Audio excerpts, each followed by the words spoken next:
VP, basta laban na VP ha. Ayaw yun, pagpapildi sa mga basher. Kaya ikaw, biya gina mo ang presidente, automatic, number 1, ko dito na imong voter. Kaya sa Europe, ma'am, amo nang ipa-register tanan mga Pilipino kaya para, pag-abot sa panahon, vote automatic, ma'am.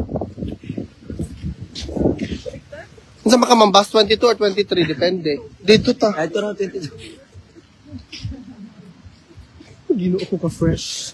Kamu mga basher, pagkuan gyud mo, di mo nga nagnawong pangatog na lang mo. Pero di man tingali natin ang mga basher kaya di ba na ato i-publish na paper ang OpenAI to hire. Oo nga. Yes, exactly. Dapat mag-ano ka VP, yung mga taong ganyan, effort talaga sila mag-ano ng AI para sa iyo. Ganyan ka ano VP. Ang sakit kasi ng powers mo. Kaya nag-hire sila ng ganon. Ayaw mo magmotor dito?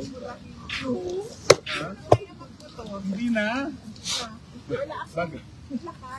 Ang last motor ko, yung mahalin natin ng Pilipinas. Unbound mag ka VP, unbound, unbothered, tanan-an. Ayain nga sila lahat. Kasi explanation daw niyan, VP, pag negative yung nasa puso, lalabas sa skin. So, di ba si ma'am sabi niya, correct daw, totoo. Pag sa puso mo,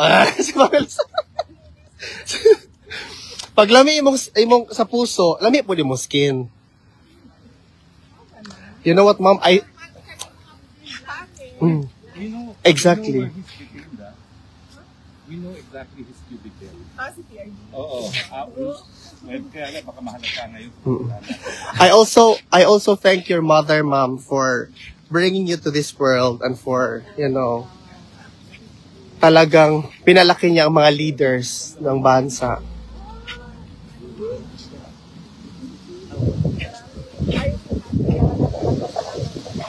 Parents natin. Oo, ma'am. Totoo, ma'am. Siya talaga yung tinatawag na parang portal mo to this world na maging leader ka ng Pilipinas. Alam niya akong checka, ma'am. Si Ma'am Elizabeth. Basta digit. Yes! Oh my God! Oh. Namulak din siya. You know what? Lahat ng mga bagay na binibigyan ng pansin at pagmamahal, namumulaklak. Alam mo na akong chika. Healthy kayo siya, ma'am. Sige, i-post na ko. I-post na ko, ma'am. So, Netherlands. Yes. Grabe mo. Thank you kayo sa inyong servisyo sa Pilipinas, ma'am.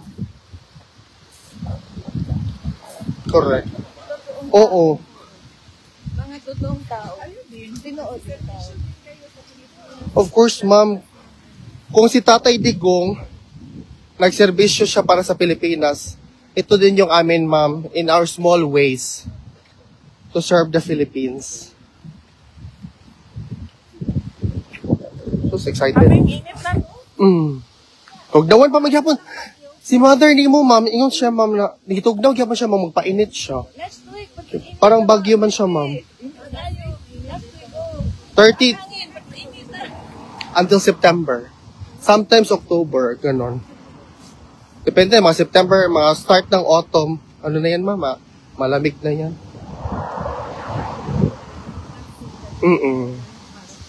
Hindi pa to consistent, ma'am, kasi minsan umuulan. Minsan, ulan buong hapon. Pero kasi, dumating ka na dito, dinala mo na din. Chicken. Ganun. Last time, makaremember ka. Oo. Pag naabot po mo, winter. Of course. Pag imong mga detractors ang maabot, sure ko magbagyo, ma'am. Oo, okay, negative. Oo. Netherlands. Kasi mag-code orange. Yung code orange dito, ma'am, yan na yung talagang super na talaga yung hangin. Bawal ka na mag-bike. Walo ba ka, ma'am? Yung nga yung power. Pag sulod niya, before siya musulod, niinit. Pagawas na naman yan, init na naman. Sana all talaga.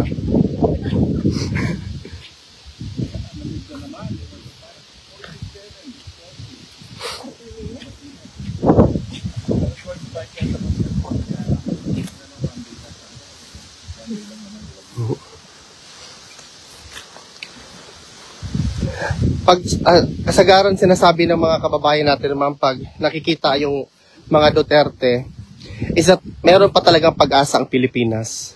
Kahit hindi mo siya tanggapin na statement, kailangan mo siyang marinig. Kasi ang mga Pilipino, kahit labi na ako, ikaw ginamita naman na. Kasi hindi naman siya paminawon, pero istorya dyan po na ako.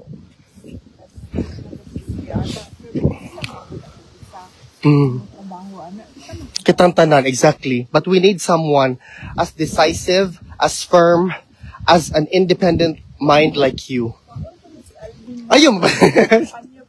Of course, mga panya, kung karoon daan sugod ako, sige, ingon sa ilahan na, presidente na ako si VP. Of course, ma'am.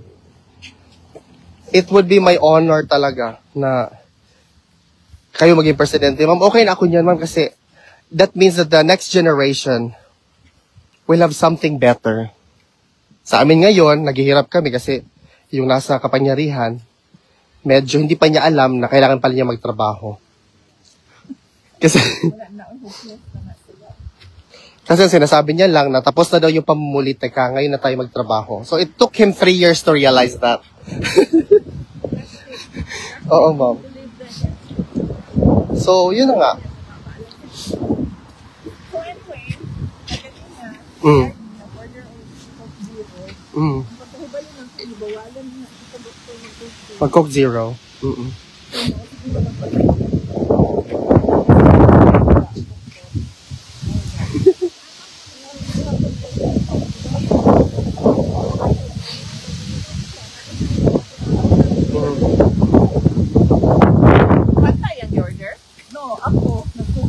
You know what, ma'am? Gihatagan yun make opportunity, actually. A life-changing opportunity. Encounter na mo ang someone like you na sacrifice because in the Philippines, I don't even think we will be given an opportunity to even have a glimpse of you. So I think this is destiny. Oo, ma'am. I think this is destiny that we are able to have conversation.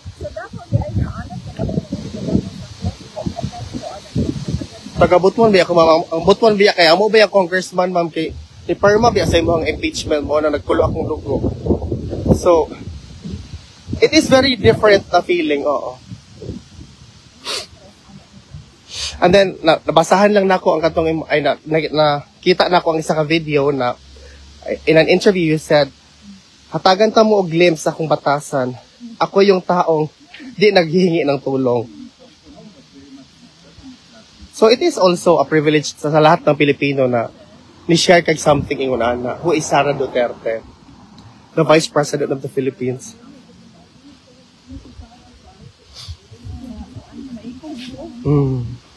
Mo na pa rin, mo na gimisyo si VP Inday. Right ka na. What's your feeling, ma'am, na imong Papa President?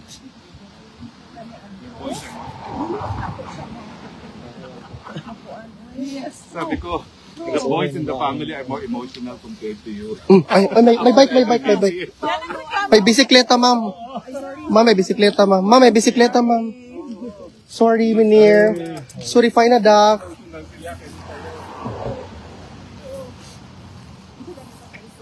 You are the woman of steel. Paulo and Baste. Oh, emotional. Emotional na imo kaayo.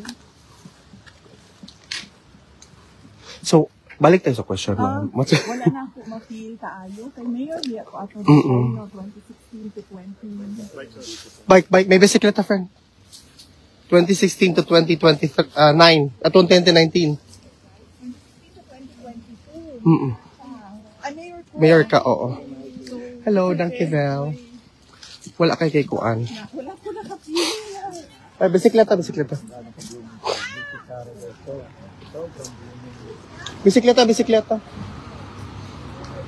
Ang bus dito 1 hour, 30 minutes. 30 minutes. Okay. Ayun na. Ayan na. Ano? Hindi na. Yan, ano, eh. Magpasagasa na lang ako, ma'am. Magpasagasa na lang ako para Alam mo ta manugay man labang na to. Dito, ma'am, dapat gid ma'am, no, strong gid mo always. It's really an honor to be graced by your beautiful presence, the mother and the daughter. Ah, kakuyaw na lang yun. Balik sa...